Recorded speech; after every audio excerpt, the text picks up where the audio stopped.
Okay.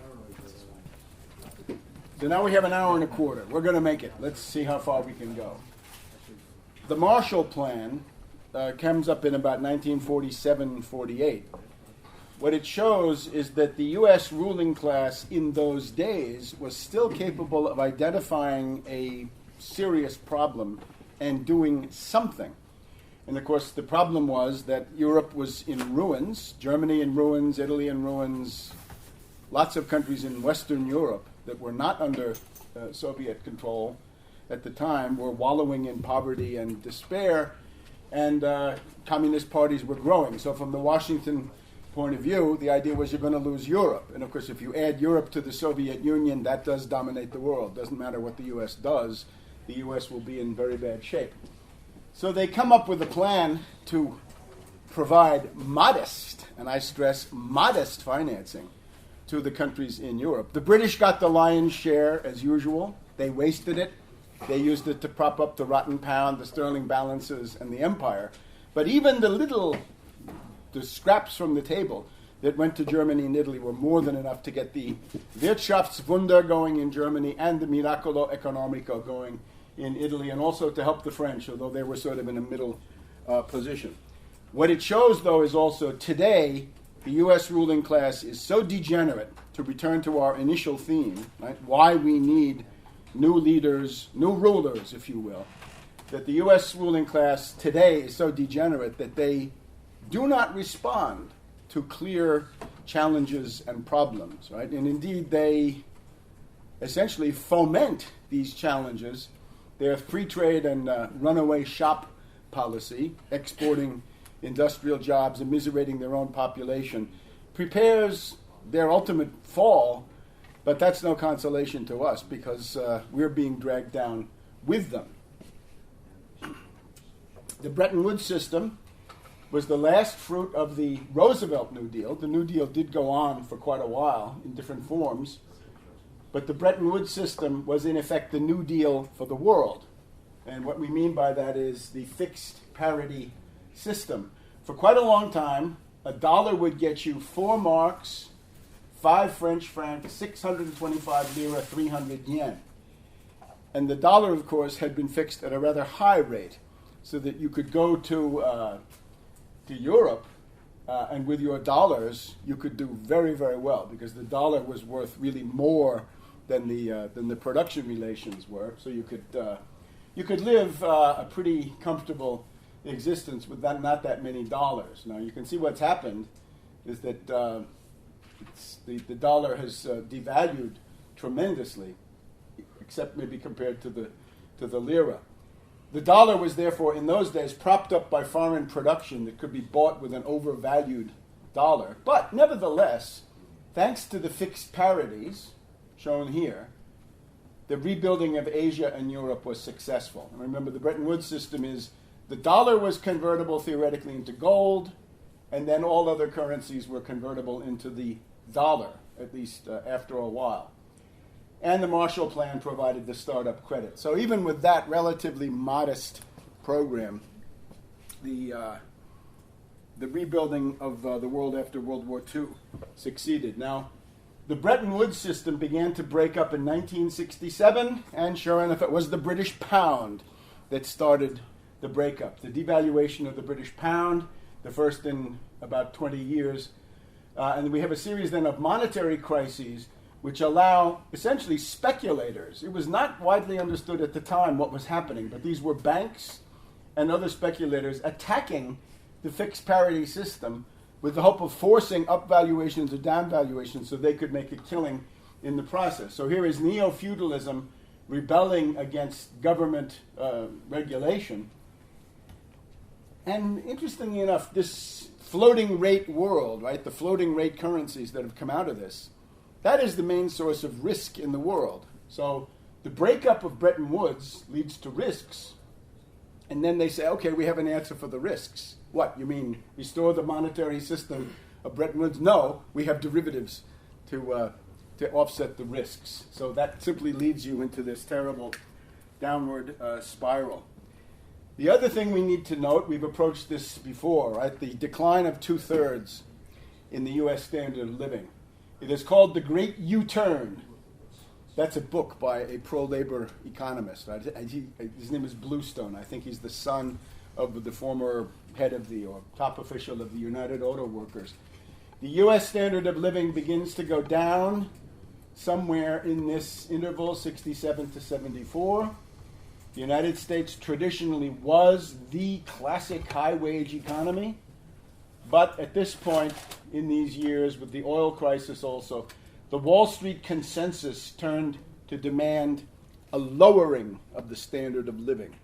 And you weren't asked about that. You never got to vote about that. But that's essentially what has set the stage for the lives of all of us in here over the past 40 years. And the runaway shop, that jobs and production move overseas to lower wage sweatshop economies. There's also the complicating factor of this fake oil crisis. The problem you had after the collapse of Bretton Woods was that the dollar was up for grabs. There was very little demand for dollars. So the goal of the financiers after about 1973-74 had to be to create artificial demand for dollars, to prop up the price, the dollar rate. So the way to do that was, since oil was denominated in dollars, this is actually the price of oil. You raise the price of oil by 400%. You call that the Arab oil boycott of the West.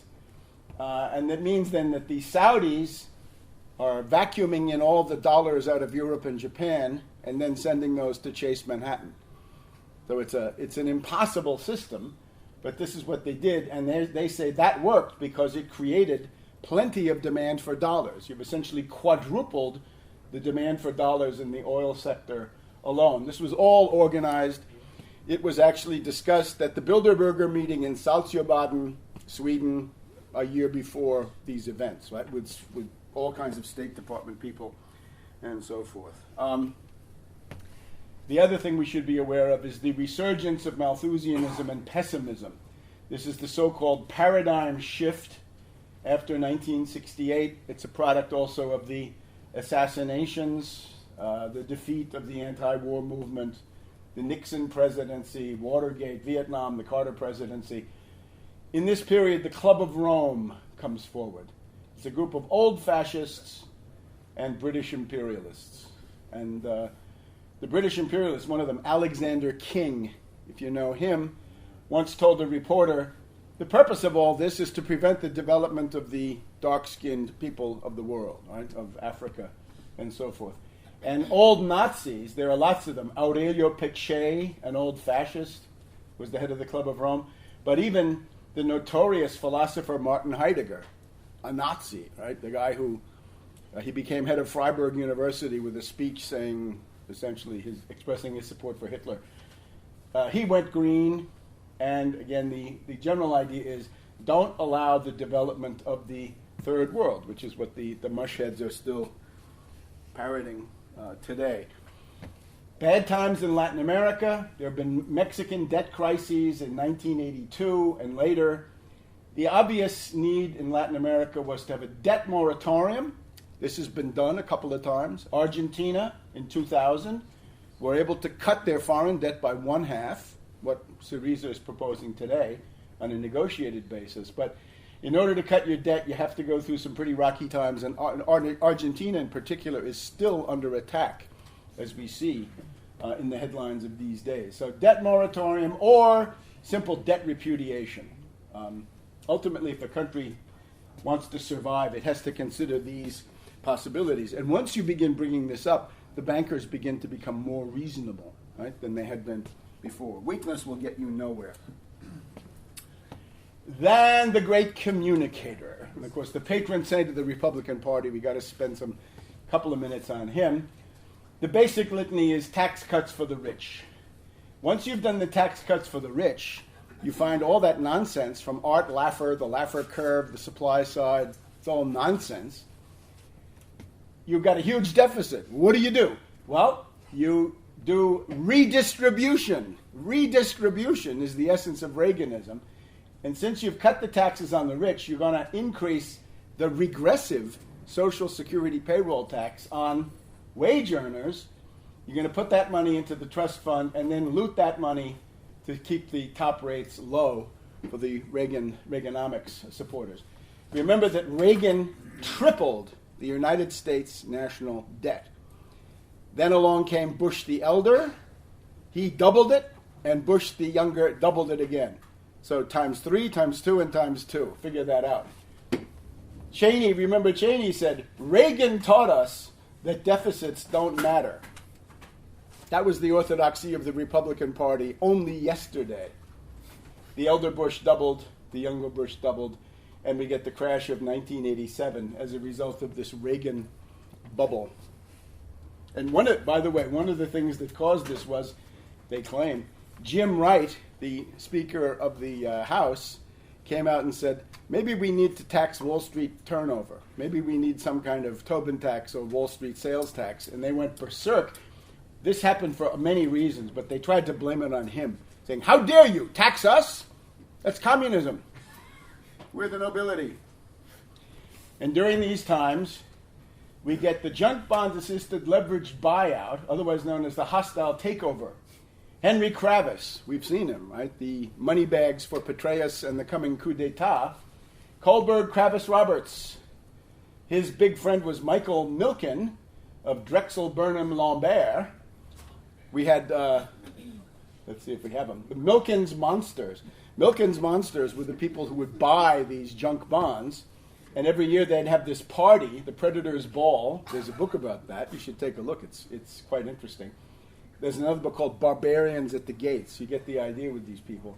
But they've, of course, taken over everything. And the general idea is companies are broken up, you sell off the pieces, generates more debt and less production. But wait a minute. If you have more debt and less production to pay it back, how's that going to work? Well, of course, it doesn't work. And what you get then is, I don't know if we actually have a slide on this, but we've got to stress this notion of primitive accumulation.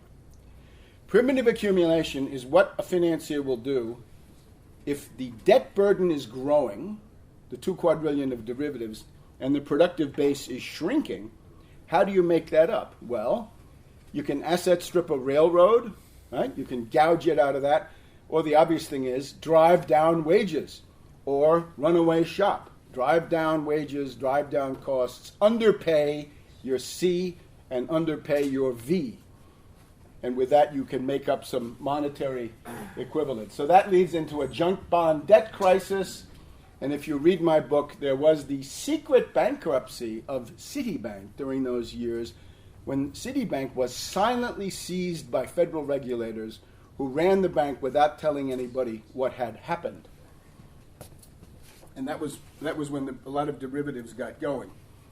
And speaking of derivatives, the crash of October 1987 is caused by derivatives. The Chicago stock futures versus the price of the underlying stock in New York. And after that, they created what is known as the Brady system or the plunge protection team. The principle, keep the price of the stock future in Chicago above the price of the underlying stock in New York, and the speculators, using program trading, will sell the future and buy the stock. And that's what you're trying to do. You're trying to get them to buy the stock, but you're using Federal Reserve money, usually, to do it. So this is called updrafting. In Japan, they do it more openly. They have a stock buying agency that just buys stock to try to keep the market going. And this is sort of the world of Oliver Stone's Wall Street. It's almost quaint compared to a derivatives financial engineer or quant. We had the quant yesterday, right? You get the idea. Okay. Globalization is simply the global race to the bottom, union busting, destroy the social safety net. We could say globalization and neoliberalism, just about the same thing. Primitive accumulation against the world economy. Loot, gouge, sack, exploit. Don't pay C. Don't pay V. Right? You turn that into money and loot it. Assets. It's the asset stripping of the world, I guess is another way to put it. Clinton. Questions for Hillary, too. The worst things that Clinton did First of all, he ended welfare. He attacked the New Deal in the form of the Social Security Act of 1935.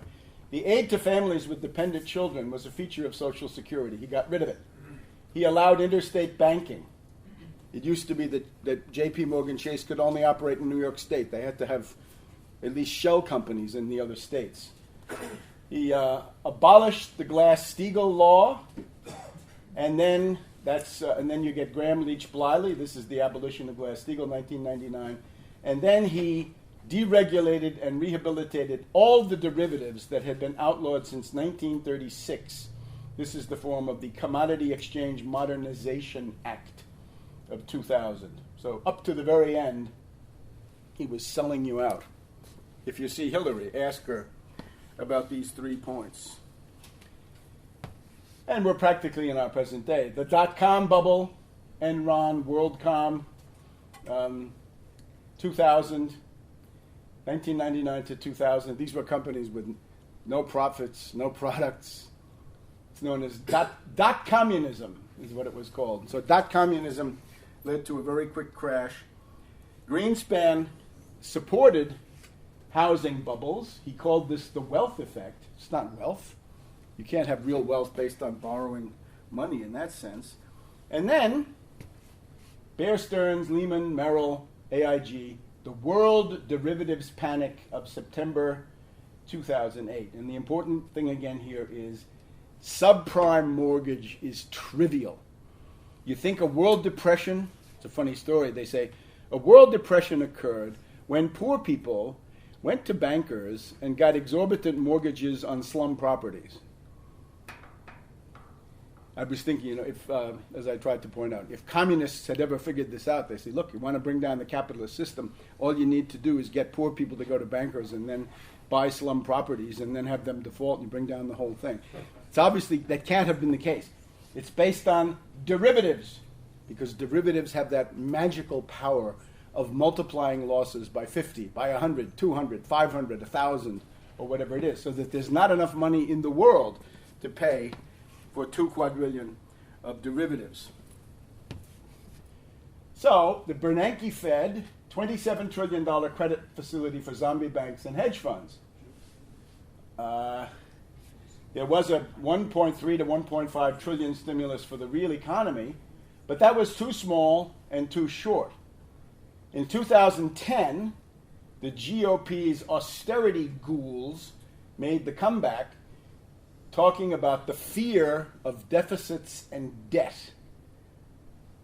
And therefore they get to impose the sequester.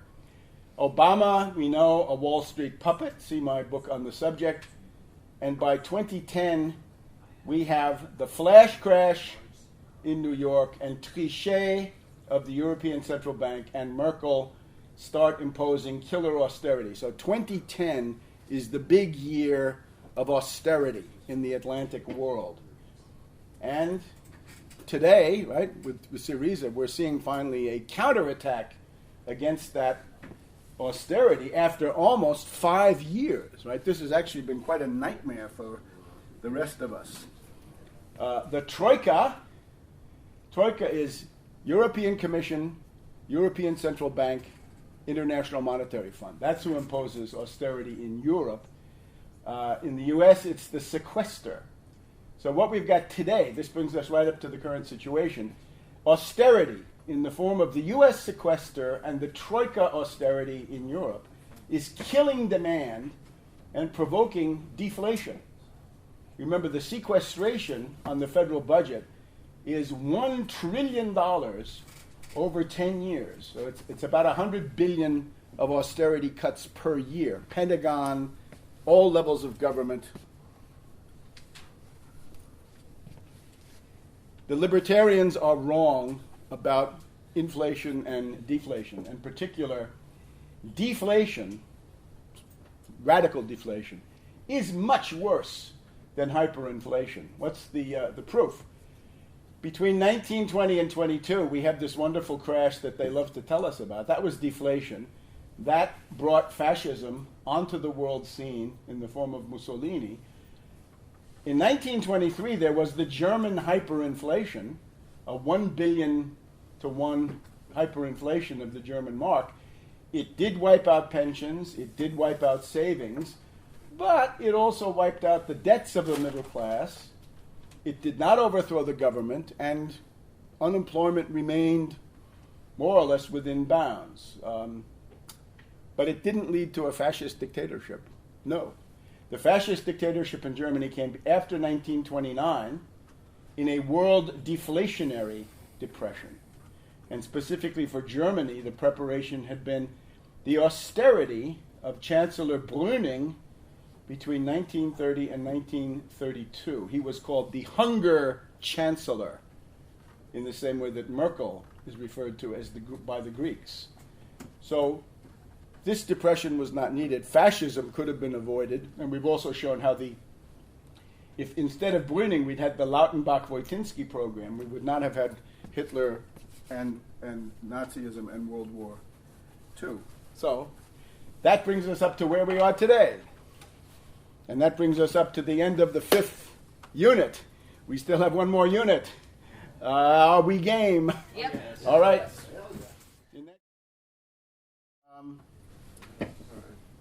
I think I've argued it's too late for Glass-Steagall. When you find that LaRouche organization, they're going to tell you that Glass-Steagall is the remedy for everything. It's baloney. It's too late for Glass-Steagall. Derivatives are everywhere. Glass-Steagall was fine in a world that was not pervaded by derivatives. But today, futures, options, indices, they're all over the place. The only way to deal with that is something more direct. A Wall Street sales tax on derivatives, outlaw credit default swaps, outlaw collateralized debt obligations, and you'll be on your way. Now remember, we admire the achievement of the BRICS, but we do not wish to be ruled by the BRICS. And you may say, well, isn't that rather alarmist? I would say, given the atrocious ruling class that we have, and their stupidity, their incompetence, their degeneracy and decadence, gee whiz, I'm afraid there is a danger of this type. The current U.S. ruling class is bribed by foreigners, and they make foreign domination, well, increasingly likely. I don't know if it's absolutely likely, but sort of growing. So remember, if you really want to support Rand Paul, factor in the trouble of learning Chinese, because that's what you're going to have to do, to take your orders in the post-Rand Paul universe. For immigration, we're absolutely in favor of immigration. It should be legalized, obviously. It's not good to have it so chaotic. But remember, if you don't pay for V, you will get a declining birth rate, and that's what we have. We have pessimism and a low-wage economy since about 1975 or so, 75, 80. Look around the world now, and you'll see that every country has a demographic crisis among the big ones. Japan has a population which is getting increasingly older. China is harvesting the terrible results of their one-child per family policy and other demographic stresses that enter in there. The European Union, in many of the countries, Germany, Italy especially, has declining population. Russia has, I believe until quite recently, had a absolute decline going on in their population. So you look at all of those places and say their problem is, where are they going to get a workforce in the years and the decades to come? The great advantage, the trump card of the United States, is that people from Latin America are eager to come here and work. We should take this opportunity and grab it with both hands and welcome such people and invest in them. Something like the DREAM Act. The DREAM Act says you have got to develop a workforce, people have got to go to college, they've got to have access to benefits. The reactionaries and xenophobes and racists of the Republican Party, and this includes the libertarians too, they seem to think you're doing people a favor if you let them come to the United States and work. And the conditions under which they work are not enviable. But I would look at it the other way. We need such people. We have to be glad they're coming. Here in Maryland, one interesting development. The city government of Baltimore decided some years back that they wanted immigrants to come there, that they would make them welcome, they would provide services, and the city is undergoing some kind of a rebirth, thanks to the influx of people. So you need to have such people. The one reason the United States is not in the same kind of demographic crisis as the principal competing powers is because people want to come here. Don't alienate them. Don't destroy that trump card. But you might say, I'm afraid they're going to come here and underbid me, right? I'm going to have to work for lower wages. It's a legitimate beef. Here's what you need. A real minimum wage, starting at $15 immediately, so that nobody can go below that, and actively, aggressively enforce that. A protective tariff, so that you can't simply have the factories exported. You got to build the factories here, and that will provide some help in the labor market. And the third, repeal the Taft-Hartley law and go back to the Wagner Act for labor, which allows unions everywhere. No more right-to-work states. No more union-busting race-to-the-bottom states. It's, of course, the southern states, that was bad enough, but now you've got Ohio.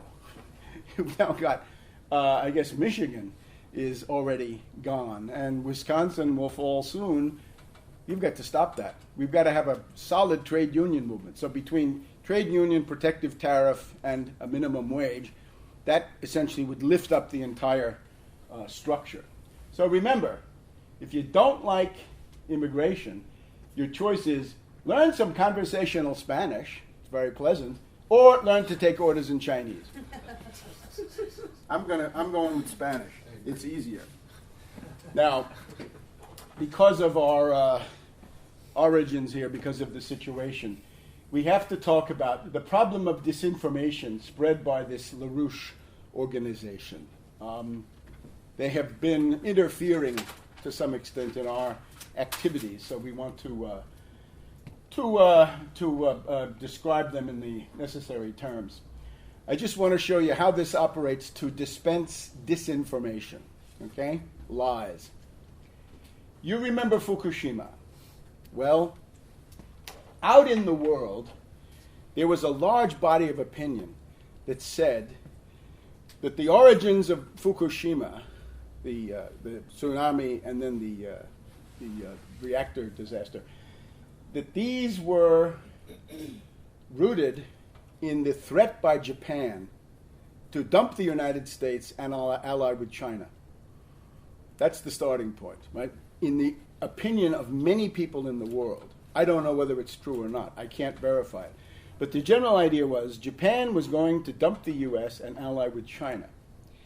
And therefore, the U.S. decided to attack and punish the Japanese elite by using the HARP program in Alaska to unleash a tidal wave against Japan. Again, I don't know. Some of this is plausible, some less so.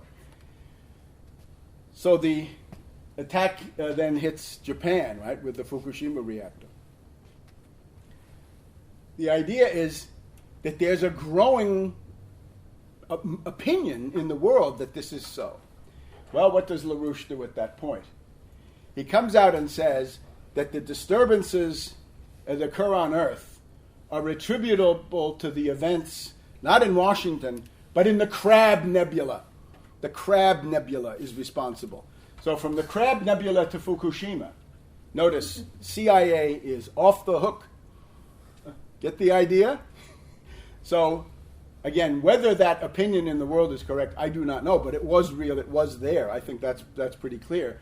So is this not an attempt to run interference for the U.S. intelligence community with this crazy Crab Nebula story? Let's take another one. Dominique de Villepin. I wish I had a picture of him. You may remember at the United Nations Security Council, there was a meeting in which Villepin stood up to Colin Powell on the issue of invading and attacking Iraq. He said, no, I'm voting against it, when Colin Powell brought that atrocious dog and pony show for the Security Council. Well, in, 2012? Recently, anyway, we had a French presidential election. And Villepin was going to be the Gaullist candidate in the tradition of Charles de Gaulle, but with a left sort of social awareness opening added in.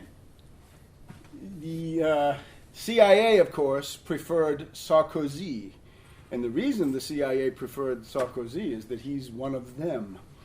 You may recall that Sarkozy's stepfather was Frank Wisner of the State Department and the famous CIA family, and that Wisner was actually sent to dupe Hosni Mubarak in early 2011. Wisner was sent in to tell Mubarak some silly story so that he wouldn't crack down on the protesters in Tahrir Square. So the CIA wants Villepin out, Sarkozy in. Now you have to remember the mechanism for getting on the ballot in France is quite specific. You have to get signatures from mayors. You have to get a minimum number of signatures of mayors of towns and cities, any size, but they can only sign one such petition.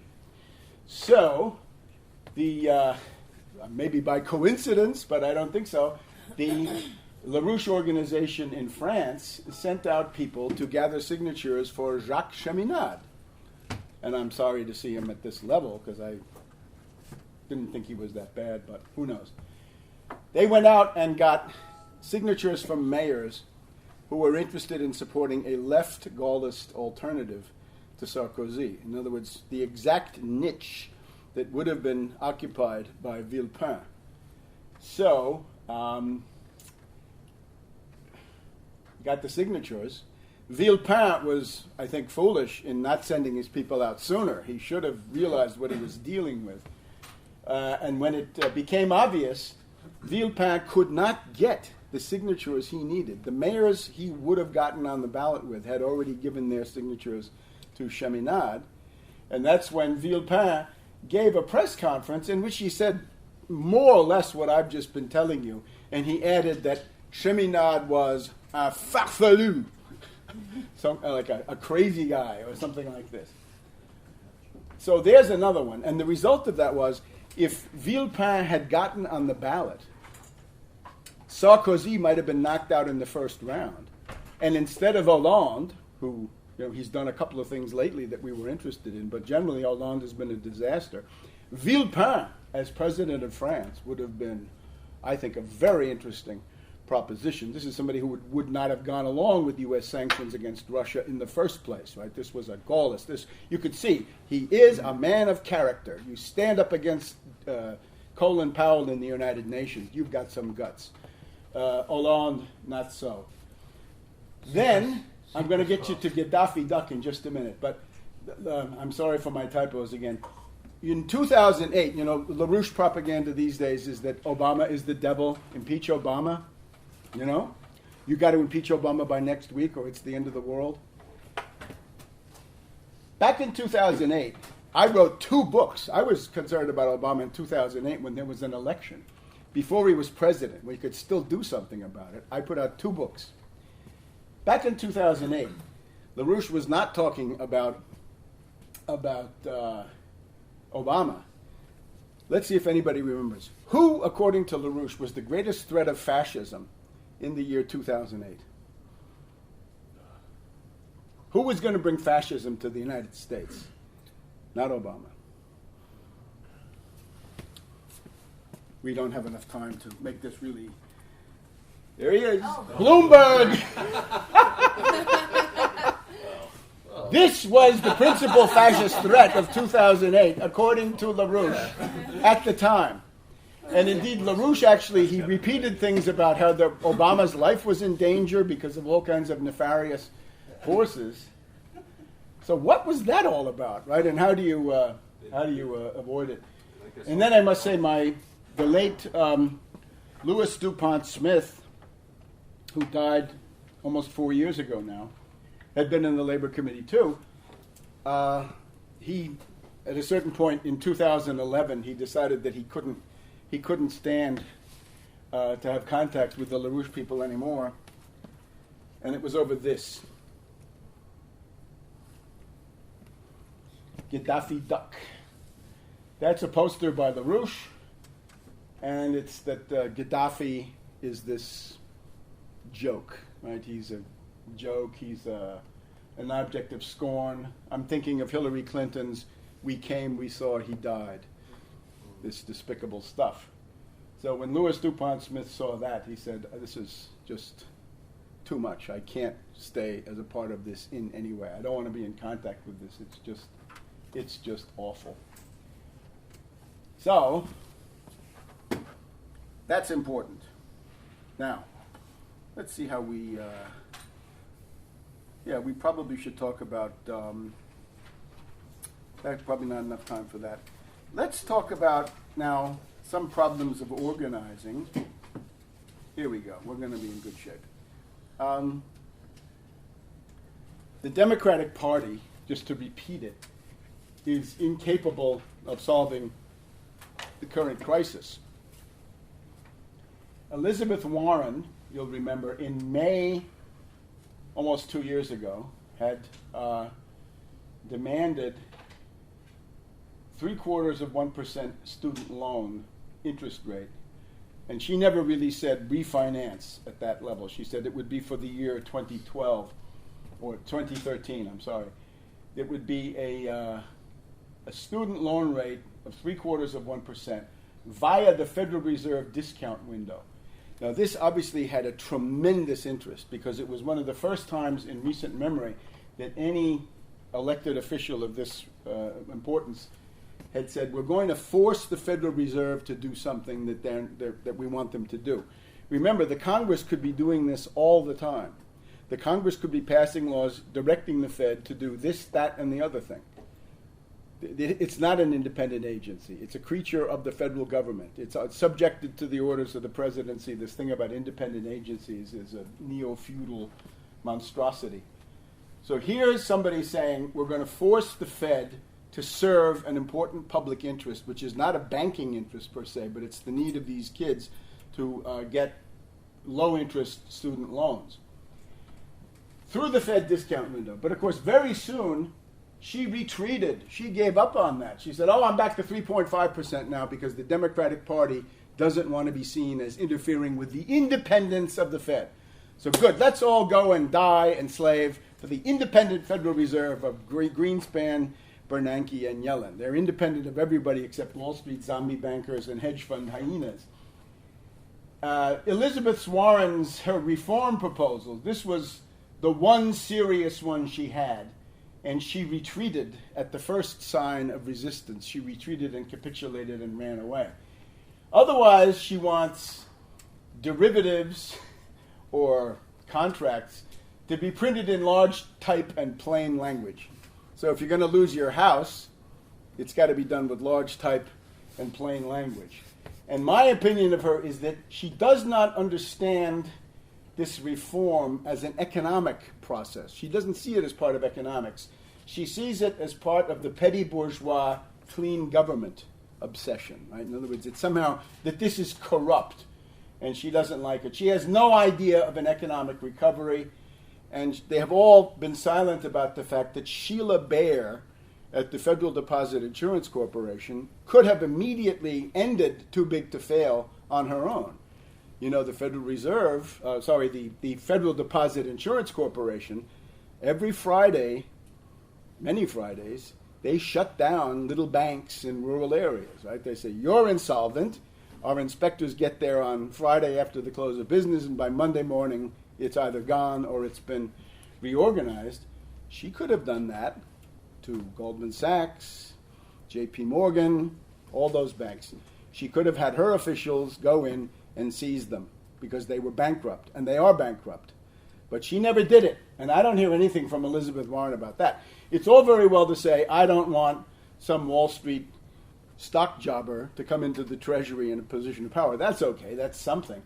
But we're talking about institutional reform, and not even to have clean government, but to have an economic recovery.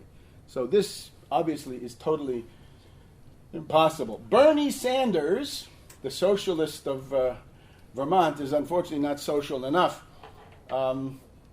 He is in favor, in theory, on paper, right?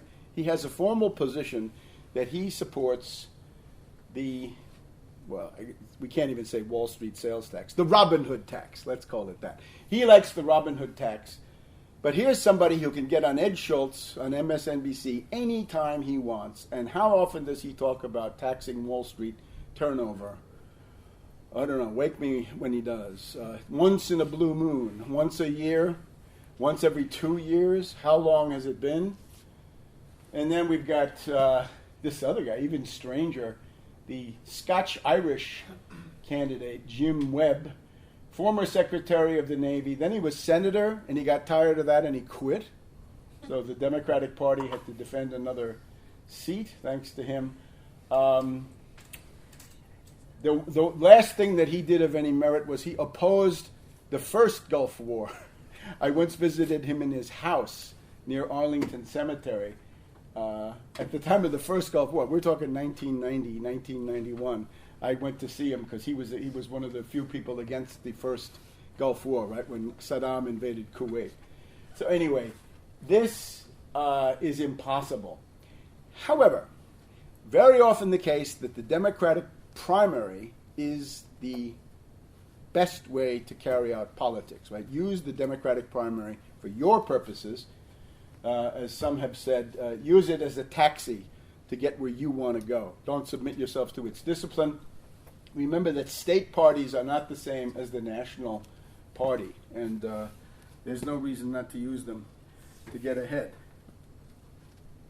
Now, the Republican Party, of course, is getting worse and worse. Reaction, Bonapartism, fascism. We've got Rand Paul with his austerity program. We've got John McCain hobnobbing with caliphs, kidnappers, and cannibals, of course. How could I forget? And then we've got David Petraeus and his Bonapartist program. That is why. Yep. Anyway, we'll just put it here. The only perspective I can see, which I've repeated, is that the Republican Party could be destroyed as a national party.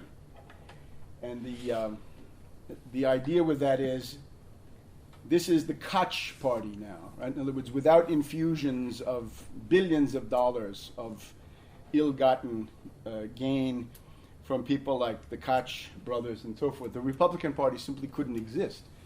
And they say that that was very much the case in 2014 now. The inside word is that the Republican donor class was shocked and demoralized by the defeat of Mitt Romney, because they had been told by Rove that he could win. And when Rove was unable to deliver victory, and it had something to do with a vote fraud machine that somehow didn't work. That Karl Rove came out and saying, "What's wrong with our bloody computers today?" Right, like the British admiral at Jutland. Anyway, the Republican donor class had been burned, and they were not coming forward to give, except for Koch. Koch and Koch carried the Republican Party through 2014. And now we're seeing, right now today in Palm Springs, the Koch primary going on and similar meetings. Not all of them are there, but many of them are there. So it's all based on money.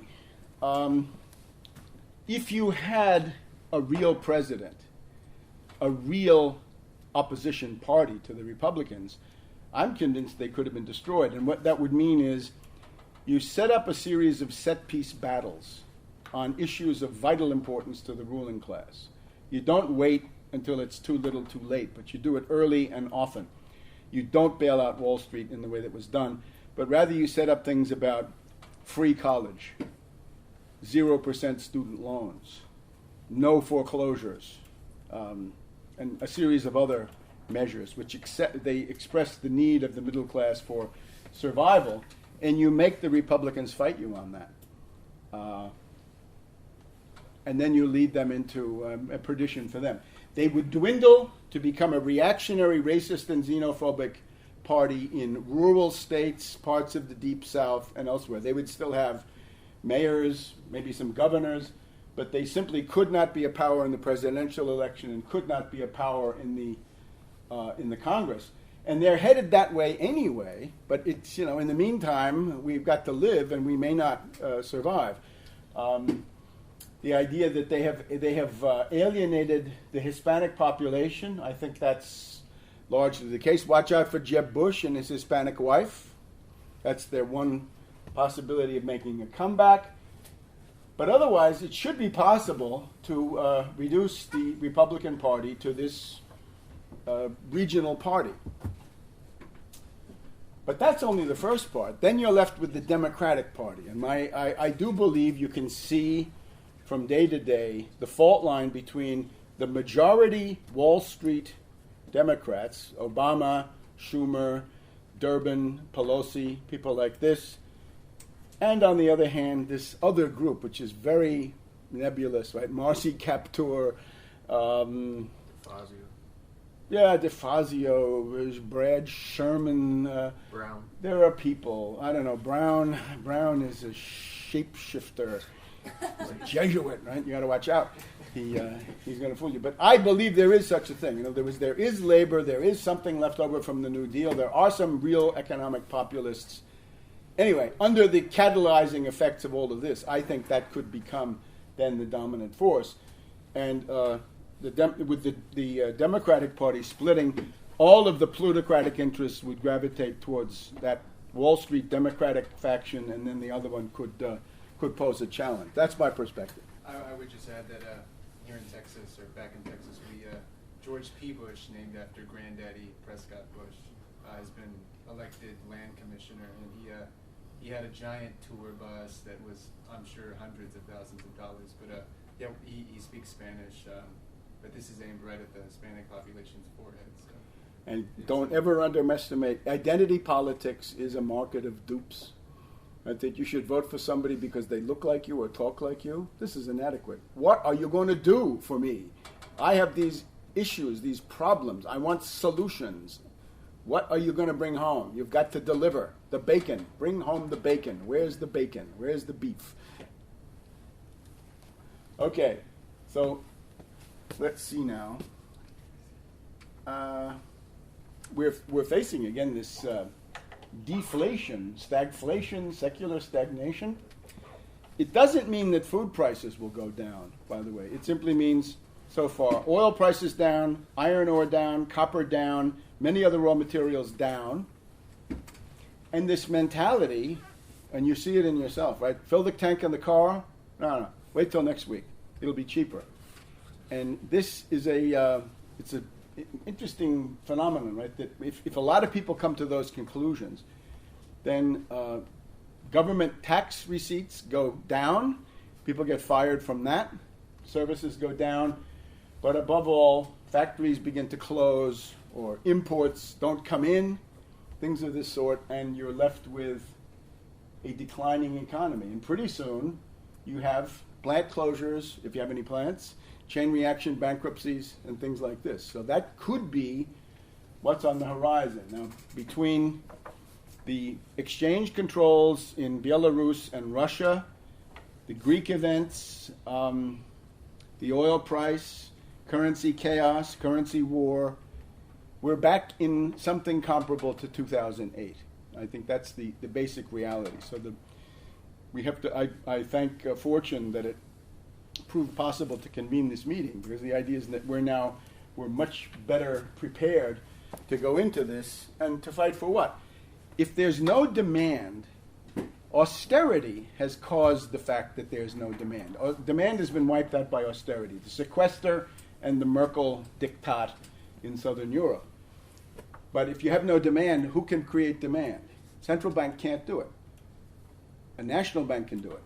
With a credit facility, you start with the $5 trillion, and then take the multiplier effect of that, and that goes through the entire economy, and pretty soon you've got that reverberating in all corners of your economic system.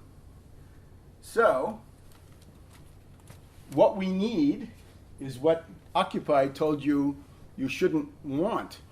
The opposite of Occupy. You need a program. I think we've got it. We can do better. Leadership, it seems to me we're getting it, right? And the people in this room represent, to my mind, the beginning of a powerful answer to that question. Organization, here I would be obviously disinclined to think about formal solutions. Because the idea is, if you look at Syriza, right, it's the union of about a dozen pieces, right? The Syr, it's the left union. So the union part, right? The United Front Against Austerity is one way to do it, is it says United Front. It is and wants to be a broader United Front, but the hope would be that certain groups could be merged. Mergers and acquisitions. 2015 may be the year of mergers and acquisitions for us. And then a strategy. Well, I've sort of gone through the strategy in terms of the political parties, right? Republicans go down, split the Democrats, we take over the left wing, we contend for power. Now here's an interesting one. This was being asked about this before. Your class analysis, right? We do have a class analysis. You have to have one. You can't just go out there and think you're dealing with undifferentiated humanity, because you're not. But my point is that Machiavelli's class analysis, circa 1520, is better than Marx's class analysis, circa 1870, 1880. Because, of course, Machiavelli has the advantage of being an honest, fearless investigator, whereas Marx is this British agent. What can we say? Let's look at the different groups, and we'll see who likes them, who doesn't like them, and what the reality actually is, right? Machiavelli says you have people called gentiluomini, nobles. They live in castles and they have private armies. Neo-feudalism, right? We've talked about it. So he says essentially, I'm going to be not too violent with the verbiage. He said, you have to get rid of those people. You got to remove them. After that, there are patricians, or it's sometimes known as optimates. Ever hear of that one? Ottimati, optimates, rich people. These are often bankers. And Machiavelli says they could be okay, but you've got to keep them under supervision. You've got to box them in and make sure they do what you want, because they're not spontaneously going to do the right thing. Then we come to popolo, the people. And it merely means the urban middle class, the bourgeoisie, but also maybe the petty bourgeoisie too. So the middle class living in the cities, and Machiavelli says that's the positive class in modern history. Then plebe, the plebs, the city mob. And he says, these are the ones you got to watch out for, because their instinct is to ally with these nobles or to bring out the worst in the patricians. Now, when you think of somebody like Soros, right? How does Soros control the left worldwide? Maybe it's this kind of an operation, right? The mob, the plebs, gravitates towards some big money angel donor, and these can then be used as a battering ram, an attack force against the popolo. Then you have contrada, the peasants. They could be good. If they ally with the popolo, they're going to be good. If they do something else, they're not going to be so good. Now, I would advance the idea that 500 years later, that's still pretty good. That's still a pretty good class analysis. And let's look at Marx. Marx lives in a world where between Machiavelli and Marx, you've had absolutism, right? You've had, Louis XIV, stuff like this. But the main thing that you have with Marx is you're living in the British Empire. You're living in the biggest empire in world history, controlling between 1/5 and 1/4 of the land area and population of the world. And anytime you want to do anything positive, you got to fight back against the British Empire. Now, what does Marx say about that? Practically nothing. And what he does do is the people like Henry Carey and Friedrich List that are fighting against free trade, he attacks them. And the British, the principal philosopher of the British Empire, as we've shown, is Malthus. And Marx and Engels cannot like Malthus because that was politically too hot. They don't. Engels attacks Malthus, but Marx endorses the source of Malthus, Jean Maria Ortes. This all written up by me. It's all on the website. Look up Ortes. It's all there, including the quotes of Marx attacking Liszt and Carey. Right?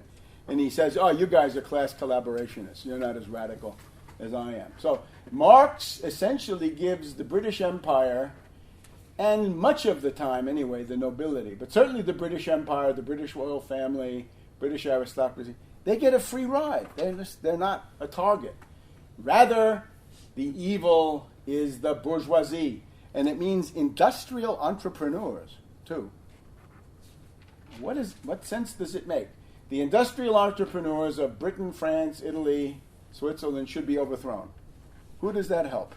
It helps the British Empire because he doesn't have quite the same venom, and in Britain the social system is totally different. The petty bourgeoisie, which I think we regard the popolo as being the bourgeoisie, the grande bourgeoisie, the rich people, as well as the petty bourgeoisie, lawyers, doctors, editors, small business, medium business. That's part of the popolo. So the popolo is here. But for Marx, the petty bourgeoisie, this is a term of contempt. You're a petty bourgeois. You're culturally nowhere. You're vulgar. Right? I don't know if you've ever lived through this, right? But it used to be an insult to say, isn't that rather petty bourgeois?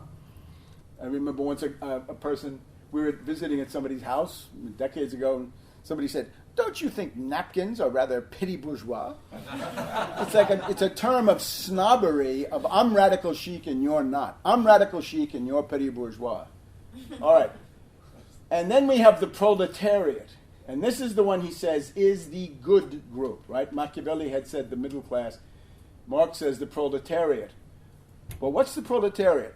The proletariat are the wretched of the earth. And you can read what Marx and Engels write about this, that the proletariat has been stripped of everything. They've been stripped of their property. They might have been peasants before, but they've lost everything, and they are forced to slave away in these industrial plants, and that's just awful, and they're really oppressed. And again, as I tried to suggest yesterday, this is the Rousseau noble savage. In other words, it's a modern version. It's a new kind of noble savage. It's not the one there before industrialization, but rather after. So you got to bank everything on the proletariat. And again, as Engels says, it's not what they think, it's what they're forced to do. So there's no free will. The proletariat rebels against the system just because they have to, right? It's elemental. It's like physiological. It's a tropism. It's not a decision.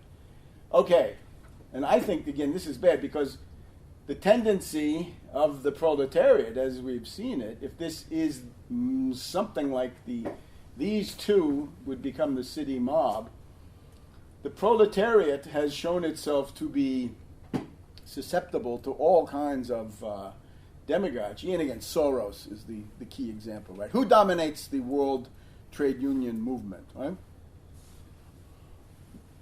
Soros, in terms of a great part of it, right? The Socialist International, the International Trade Union Conference, right? And then we have the lumpen proletariat, the proletariat in rags. Actually, Marx's proletariat is already in rags, but these are even more in rags. And these are thieves, prostitutes, pimps, pickpockets. This is the underbelly of society. Dickens delves into this and so forth. So, and then you have the peasants. And according to Marx, peasants are bad. Mao was a heretic when Mao said, wait a minute, peasants are actually good, for Mao. That was already a heresy in terms of Marxist theory. So again, don't be guided by these Marxist preconceptions. I would urge you, take a look at Machiavelli's discourses and see where he talks about these groups. I do have an essay about this. I guess it's high time that I posted it. I have an essay, but I don't think I ever posted it. No, it's Machiavelli and Savonarola. You didn't post it. Mach-Sabon. Hopefully it's not in Italian. No. Well, there are quotes in various languages, but most of it is in English. Okay, now, let's see if we can get a few Parthian shots in here. Strategy, we've gone through it. Now, I think we've even talked about Wilhelm von Humboldt. You want to do education reform, this is the Prussian system: ancient and modern languages, science, mathematics, physics, biology, engineering, history. And this is what produced the 19th century German leadership in physics, chemistry, and mathematics. So what you need is not Common Core, not No Child Left Behind, but something along these lines. Now, we're happy to see that the House Democrats have finally responded to our 2-year campaign and have enacted, or they're talking about, haven't enacted anything. They're talking about a 0.1% fee on stock trades, which would bring in $800 billion over the next 10 years. Now, that's obviously a very modest thing, $80 billion a year, but that would already allow the rollback of the sequester. Now, you think some Republicans would say, look, the Pentagon would get some of that. Of course. That should be, I think, attractive to them. So what they're proposing, this entire package, I'm not going to go through it, it's a third the size of the tax cuts enacted under Bush. So that's the House Democrats. Now let's wrap up. We're going to wrap up now on the upbeat note of Syriza. Here is Reina Duru. She is the governor of Attica, meaning the Athens region. All right? And her program as governor is to restore electricity to impoverished families. And she said she was propelled into politics when her mother's pension was cut 30 times between Papandreou and Samaras. So that's why she's for the Syriza party here in Elada, right? In Attica, I guess that is. Now, we want to watch the personalities inside Syriza, right? We're full of goodwill, but we have to have criminological attention on this. Now, this is this guy, Milios. He's gotten a lot of play. He says he's a Marxist, but not a Soviet Marxist, a French Marxist. So, Soviet Marxism, again, you could say what you will, right? They built a huge industrial power.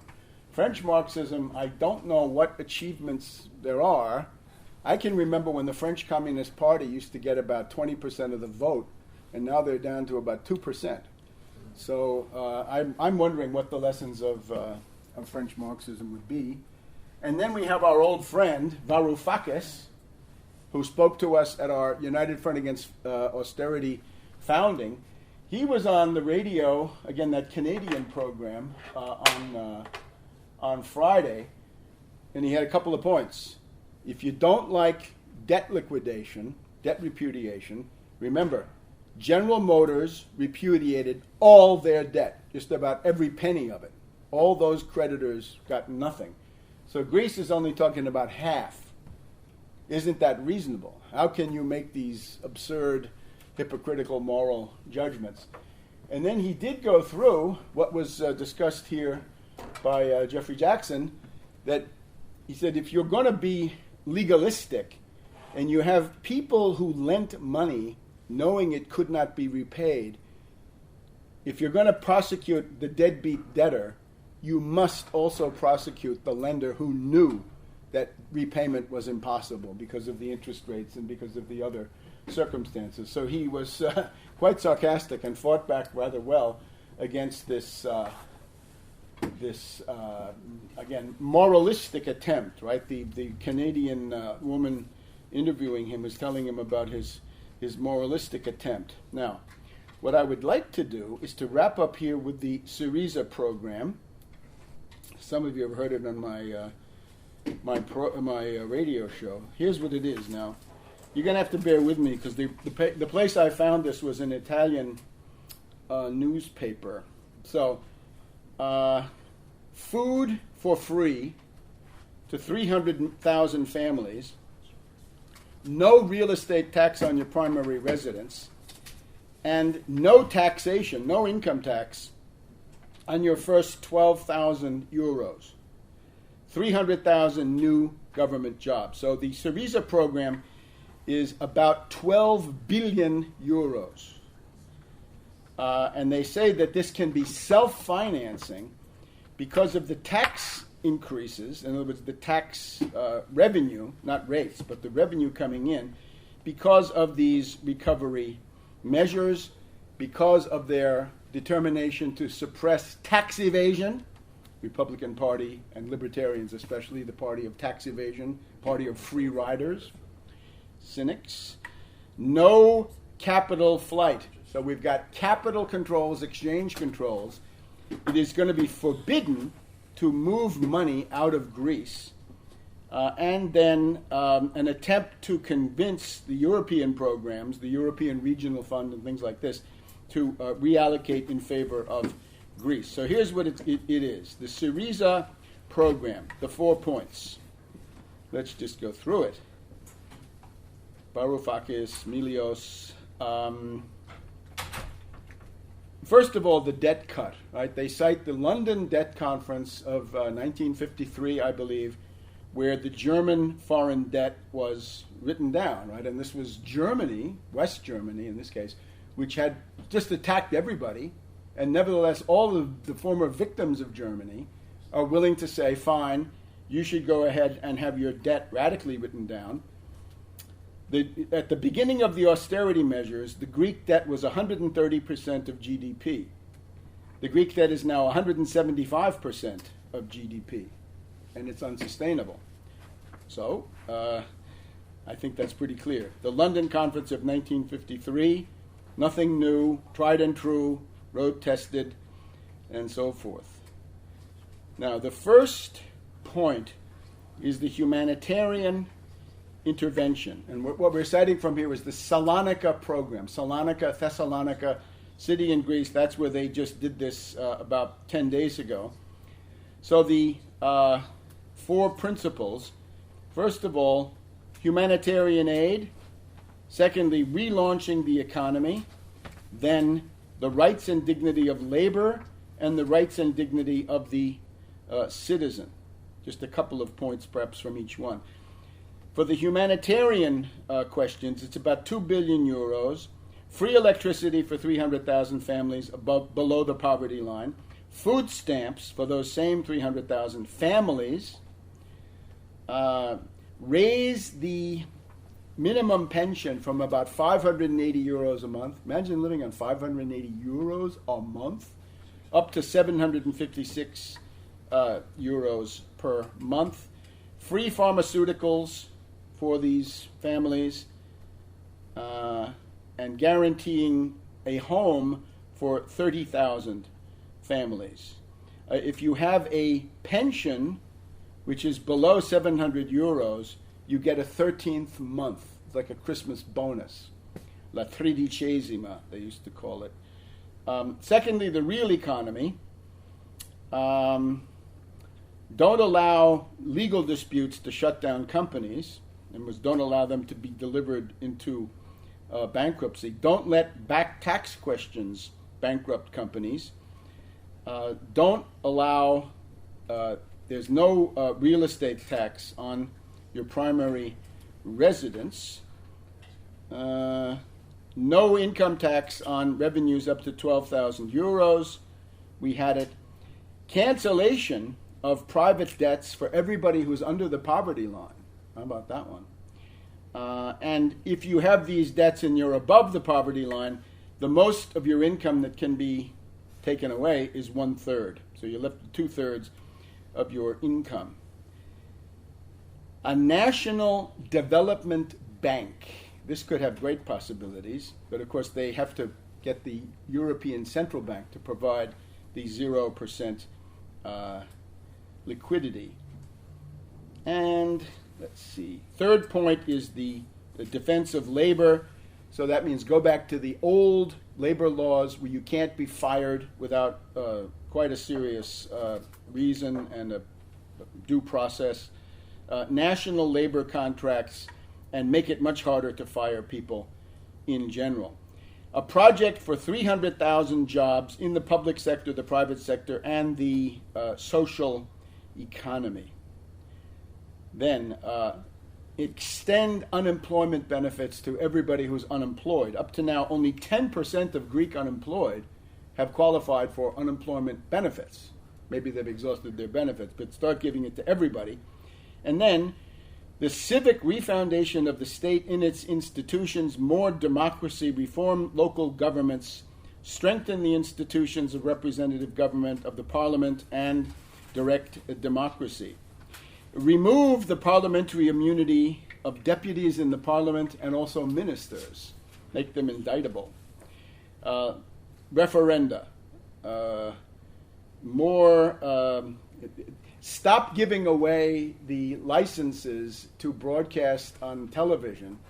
Make them pay fees rather than giving it to them as a perk of having supported certain candidates. So then they explain in some detail how they think they can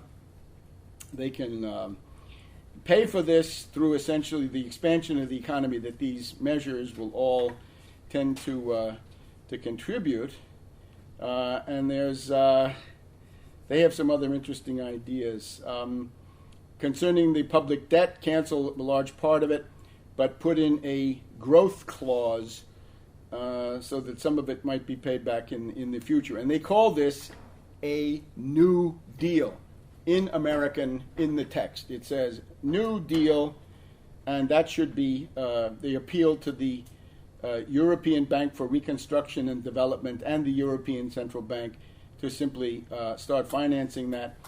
And they also bring up, the final point is, there's debt that Greece owes to Germany that was imposed on Greece during the Nazi occupation, and they're still expected to pay it. So we have about $160 billion of debts, which is still theoretically there, that Greece owes to Germany going back to 1941 to 1945.